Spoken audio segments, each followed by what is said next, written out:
90 రోజుల కోర్సు పూర్తి చేస్తే చాలు 100% ప్లేస్మెంట్ సపోర్ట్ తో సాఫ్ట్వేర్ జాబ్ మీ సొంతం. వెంటనే కోడ్ జ్ఞాన్ డెస్టినేషన్ ని సంప్రదించండి. నమస్కారం డాక్టర్ శ్రీయాచి అనంతకృష్ణ స్వామి గారు. చాలా మంది 2025లో క్లాసెస్ ఎప్పుడెప్పుడు ఎక్కడెక్కడ ఉండే అవకాశం ఉంటుందని చెప్పేసి అడుగుతున్నారు. ఎక్కడ ఉండే అవకాశం ఉంటుంది? మనకి ఇప్పుడు 16th మార్చ్ అండి హైదరాబాద్లో ఉంది. అలాగే 23 మార్చ్ వచ్చి వైజాగ్, 6 ఏప్రిల్ వచ్చి మనకు స్పెషల్ క్లాస్ ఉంటుంది హైదరాబాద్లో. అలాగే 13 ఏప్రిల్ వచ్చి రాజమండ్రి అండి, 27 ఏప్రిల్ వచ్చి బెంగళూరు, 4 మే వచ్చి తిరుపతి, 11 మే వచ్చి విజయవాడ అండి.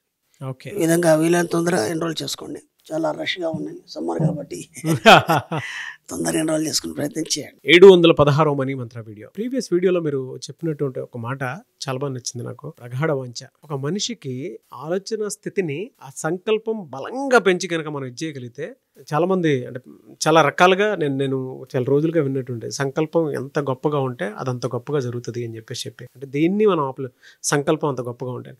ఆ ప్రగాఢ వాంఛ అనేటువంటి ఓడితోటి మీరు మొత్తం చెప్పినటువంటి వీడియో చాలా బాగా అంతా సబ్జెక్ట్ గురించి, ఓన్లీ సబ్జెక్ట్. అవును, మొత్తం సబ్జెక్ట్. అవును, చాలా నేర్చుకోవడానికి ఉండేటువంటి విషయాలు అందులో చాలా ఎక్కువ ఉన్నాయి.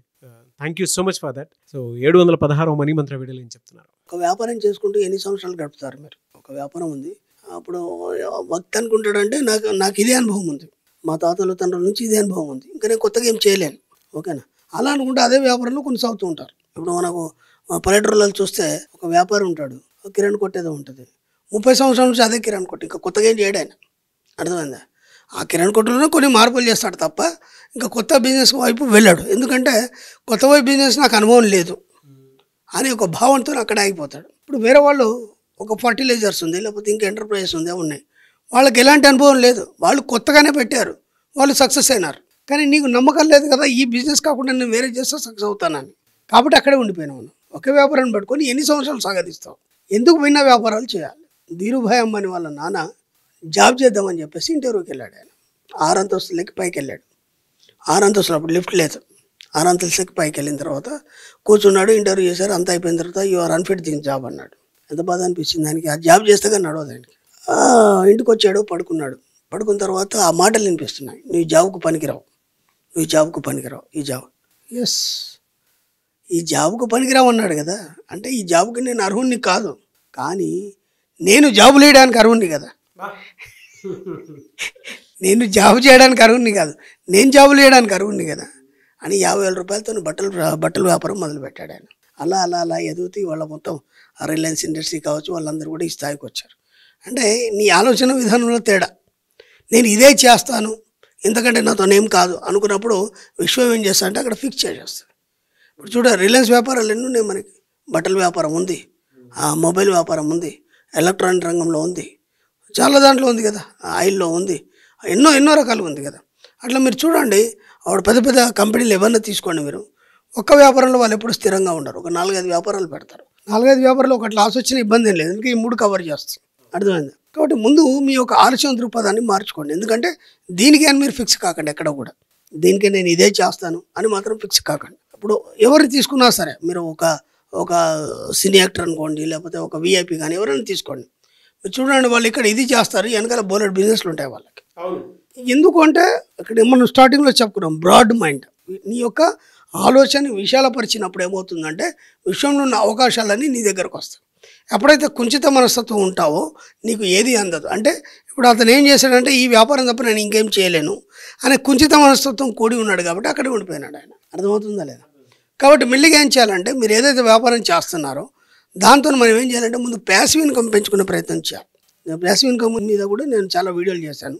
ఇప్పుడు ఏంటంటే ఒకటే వ్యాపారం కాకుండా ముందేం చేయాలంటే ఇంకో వ్యాపారం మొదలు పెట్టకుండా, ఇప్పుడు ఇంకో వ్యాపారం మొదలు పెట్టాలంటే మీకు పెట్టుబడి కావాలి, అదంతా జనాలు కావాలి, ఎంప్లాయీస్ కావాలి, అంతా రిస్క్ అవుతుంది. కాబట్టి ముందేం చేస్తారంటే ఈ ఉన్న బిజినెస్తోనే ఒక ప్యాసివ్ ఇన్కమ్ని సైడ్లో మెల్లిగా పెంచుకోవడం మొదలు పెట్టాలి. ఓకేనా? అది ఒక 6 నెలలు ఏడాది అయిపోయేలోపు ఇంకొక ప్యాసివ్ ఇన్కమ్ని తయారు చేసుకోండి. ఓకేనా? అట్లా ఒక 2-3 ఇయర్స్లో ఏం చేస్తారంటే 3-4 ప్యాసివ్ ఇన్కమ్ని స్టార్ట్ చేసుకోండి. రెగ్యులర్ బిజినెస్ ఇది అలాగే ఉంటుంది. ఎందుకంటే ఈ రోజులు పెట్టి దాన్ని పట్టుకుంటే మళ్ళీ ఇది పోయింది అనుకోండి, అది పోయింది అనుకోండి, ఇటు కాకుండా పోతారు. ఇప్పుడు ఈ 2-3 రకాలుగా మీకు ప్యాసివ్ ఇన్కమ్ స్టార్ట్ అయింది.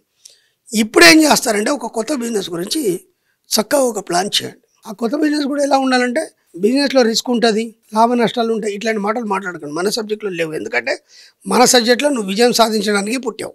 అది మనం ఎన్నోసార్లు చెప్పుకున్నాం. నువ్వు ఎందుకు పుట్టావంటే నువ్వు సృష్టి చేయడానికి పుట్టావు, నువ్వు విజయం సాధించడానికి పుట్టావు. కాబట్టి మన సబ్జెక్టులో గెలిపోవటం లేవు. కాబట్టి ఇప్పుడు ఏం చేస్తారంటే మన సబ్జెక్టులో రిస్క్ ఉండదు, మనం స్పాట్ వర్క్ చేస్తాం.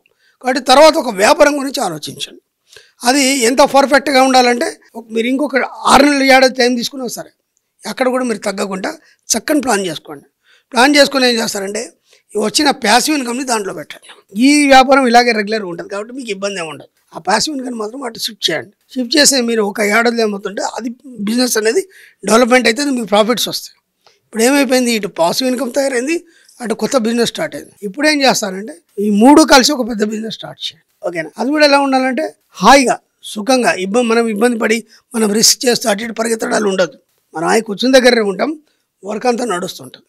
ఈ విధంగా మెల్లిగా కొత్త వ్యాపారాలు మీరు అడుగుపెట్టి ఆ కొత్త వ్యాపారాల నుంచి మీరు ఎంత వీలైతే అంత డబ్బు సంపాదించే అవకాశాలు మీరు పెంపొందించుకోండి.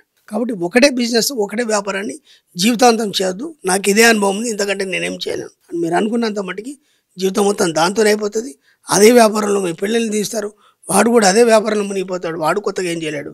అంత చదువు చదివిస్తారు, ఏటేటో పంపిస్తారు, వాడిని మళ్ళీ తీసుకొచ్చి అదే వ్యాపారంలో కూర్చోబెడతారు.